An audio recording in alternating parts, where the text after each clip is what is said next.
During the battle of Mahabharat, when Duryodhan taunted Pitamaha, grandsire Bhishma, that you are being lenient with the Pandavas, if you wished, you could have killed them.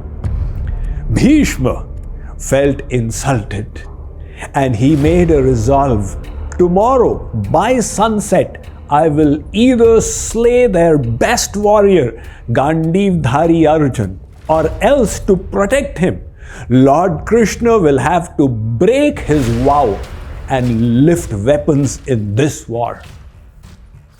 When the war ended that day in the evening at dusk, as was the rule in those days, Dharma Yudh, even the war would be according to rules. The news spread amidst the Pandav camp that Bhishma Pitamaha had resolved to slay Arjun the next day by sunset. Everybody fell into deep gloom. What will happen tomorrow? Lord Krishna was also contemplating over the situation and thinking about it. It became 2 in the night. Suddenly, he thought, if I am so concerned about Arjun's death, how worried he must be. Let me go and console him. So he got out of his tent and walked over to the tent where Arjun was supposedly sleeping. Lord Krishna heard sounds of snoring. He said, My, so peaceful. He shook his friend and said, Parth. Arjun said, Maharaj, at this time in the night, what is the matter? Shree Krishna said, have you not heard of the resolve made by Bhishma? Arjun said, yes, Maharaj, I also received the WhatsApp message. Shree Krishna said, are you not concerned or worried about it? Arjun said, my lord, for my protection, if you are so worried that till 2 in the morning you are unable to sleep, then why should I worry? Vyas bharose kumari ke sovat pav pasar. Let me do my best and have full faith he is taking care of me, because ultimately that is all we can do. Strive to do the utmost in our actions. Even in the world, a father takes care of the child. If the child says, Father, will you give me bread tomorrow? The father will say, what is wrong with him? Does he doubt whether I'll feed him or not?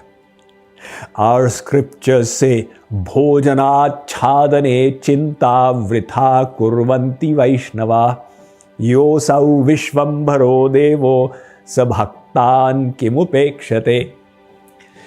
That Lord is Vishvambhara. He is taking care of all the living beings in the world. You don't find elephants going hungry.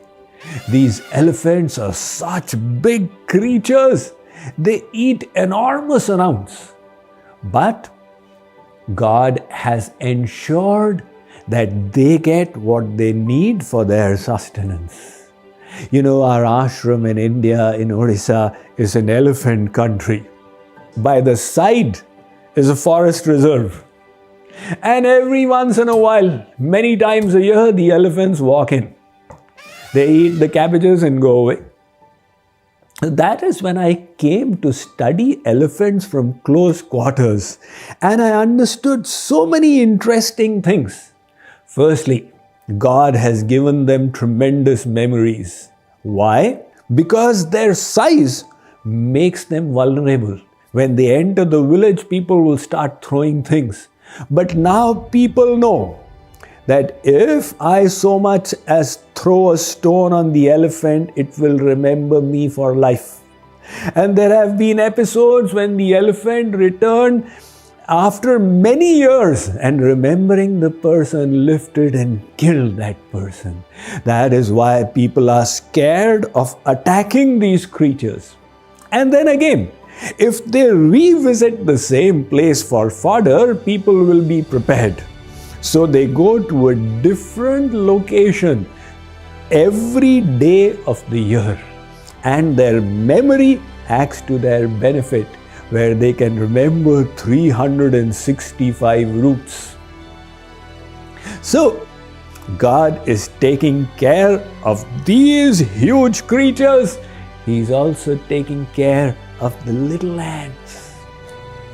Growing up in India, we often had this experience that if a little bit of food got left somewhere on the shelf or the table, after 6 hours, you would find a row of ants coming to take it away.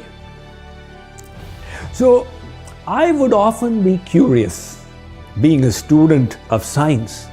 I would ponder, how did these ants come to know that there is cashew nut on top of the table? Because there were no ants visible in the room. And this cashew doesn't have any smell worth talking about. I would often ask scientists and elders, how does the ant come to know?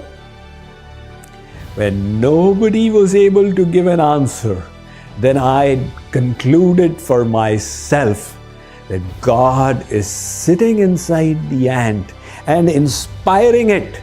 Climb this wooden leg, you will find food for yourself on top. This is Vishvambhara, the Lord who takes care of all living beings. The Bible puts it so well. Look at the birds in the field. They neither plow the land, nor sow the seeds, nor reap and harvest, nor store away in barns. And yet our Heavenly Father feeds them. Are you not more than they? I have heard that once Mother Lakshmi was pressing the feet of Lord Vishnu as he lay on Anantakshesh in the ocean of milk Ksheer Sagar.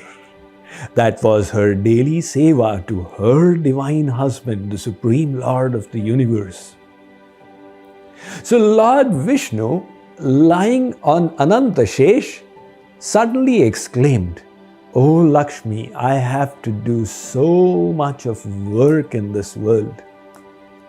Lakshmi said, "Maharaj, you have to do so much of work, but all I see is that you keep lying in this bed and I keep pressing your feet. At least I am doing more work than you are."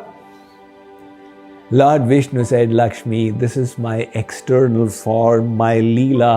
Internally, I am sitting in everyone's hearts as the Paramatma, maintaining the universe, taking care of their needs, noting their karmas, giving the results."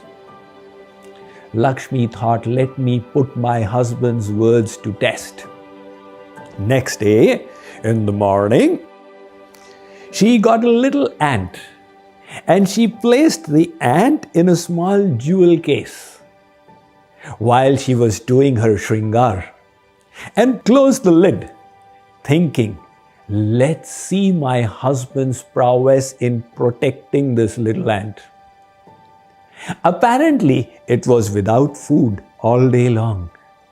But at night, when Lakshmi Devi opened the lid of the jewel case, she discovered the ant was hale and hearty and strong. Unknown to her, a little grain of rice from her head from the puja had fallen into the case and provided fodder to the ant for the day. So do you see that millions of ants there have died of hunger? The Lord is taking care of all living beings. When we surrender to Him, don't you think He's going to take even more care of us? That faith, that trust is what Sharanagati is all about. In the Bhagavad Gita, Lord Krishna says, Ananyas chintayanto mam ye janah paryupasate tesham nityabhiyuktanam yogakshemam vahamyam. He says, Arjun, although I am taking care of everyone in general, those who do my Sharanagati, who engage in my unalloyed devotion, Yogakshemam Vahamyaham, I maintain their Yogaksham. So what does Yogaksham mean? Yoga means whatever spiritual asset they need for success in sadhana, but they do not possess, I arrange for them to develop or receive it. And kshema means what spiritual virtues they have acquired over lifetimes. I ensure that they are able to protect it. The extent to which we progress in our surrender, to that extent, this faith will keep growing. And to that extent, we will become fearless. One young lady got married to a naval officer. After marriage, she was accompanying her husband on her first voyage in the sea. Unfortunately, the ship got caught in a terrible storm. It was getting tossed by the waves on the high seas, and that created tremendous fear amongst all the passengers. The lady's husband, the naval officer, was the captain of the ship.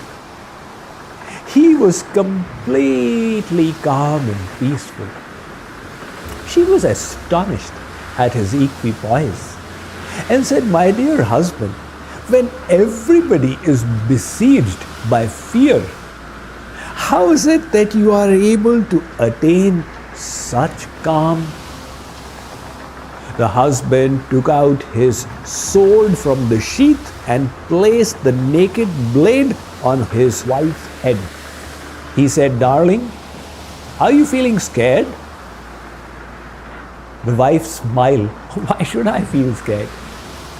I have got the blade on your head. It can go through your skull. You are not scared." She said, "My dear husband, the sword is in your hands. You are my well-wisher.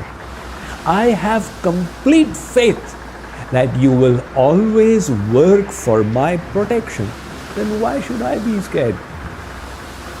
The husband said, "In the same way, I have complete faith that God is my well-wisher, and this ship is in His hands. He will always protect me. Whatever He does will be for my well-being." Protection doesn't mean that my material luxuries should remain.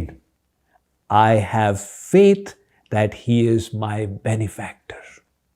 Anukulyasya sankalpah pratikulyasya varjanam rakshishyati iti vishwaso.